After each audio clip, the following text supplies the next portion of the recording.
Penguin Audio presents Broken Prey by John Sandford.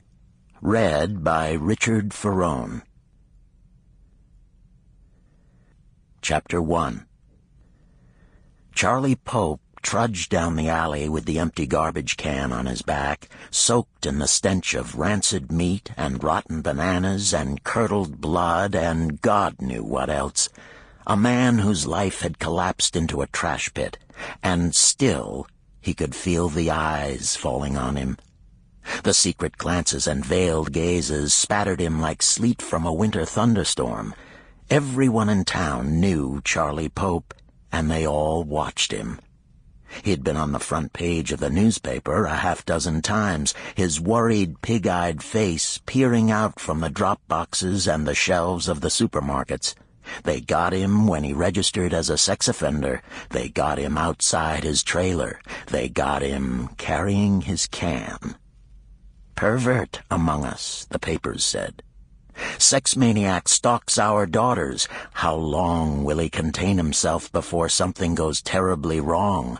Well, they didn't really say that, but that's exactly what they meant. Charlie tossed the empty garbage can to the side, stooped over the next one, lifted, staggered, and headed for the street. Heavy motherfucker. What did they put in there, fucking typewriters? How can they expect a white man to keep up with these fucking Mexicans? All the other garbage men were Mexicans, small guys from some obscure village down in the mountains. They worked incessantly, chattering in Spanish to isolate him, curling their lips at the American pervert who was made to work among them. Charlie was a large man, more fat than muscle, with a football-shaped head, sloping shoulders, and short, thick legs. He was bald, but his ears were hairy. He had a diminutive chin, tiny lips, and deep-set dime-sized eyes that glistened with fluid. Noticeable and not attractive. He looked like a maniac, a newspaper columnist said. He was a maniac. The electronic bracelet on his ankle testified to the fact. The cops had busted him and put him away for rape and aggravated assault, and suspected him in 3 other assaults and 2 murders. He'd done them all right, and had gotten away with it, all but the 1 rape and ag assault. For that, they sent him to the hospital for 8 years. Hospital. The thought made his lips crook up in a cynical smile. St. John's was to hospitals what a meat hook was to a hog. Charlie pushed back the thought of St. John's and wiped the sweat out of his eyebrows, wrestled the garbage cans out to the truck, lifting, throwing, then dragging and sometimes kicking the cans back to the customers' doors.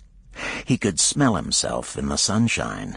He smelled like sweat and spoiled cheese and rotten pork, like sour milk and curdled fat, like life gone bad. He'd thought he'd get used to it, but he never had. He smelled garbage every morning when he got to work, smelled it on himself all day, smelled it in his sweat, smelled it on his pillow in that hot, miserable trailer. Hot and miserable, but better than St. John's. Early morning. Charlie was across the park from the famous Sullivan Bank when the chick in the raspberry-colored pants went by. The last straw? The straw that broke the camel's back? Her brown eyes struck Charlie as cold raindrops, then flicked away when he turned at the impact. He was left with the impression of soft brown eyebrows, fine skin, and raspberry lipstick. She had a heart-shaped ass. She was wearing a cream-colored silk blouse, hip-clinging slacks, and low heels that lengthened her legs and tightened her ass at the same time. She walked with that long, busy, confident stride seen on young businesswomen, full of themselves and still strangers to hard decision and failure. And honest to God, her ass was heart-shaped. Charlie felt a catch of desire in his throat. Her hips twitched sideways with each of her steps, like 2 bobcats fighting in a gunny sack, somebody had once said, one of the other perverts at St. John's trying to be funny.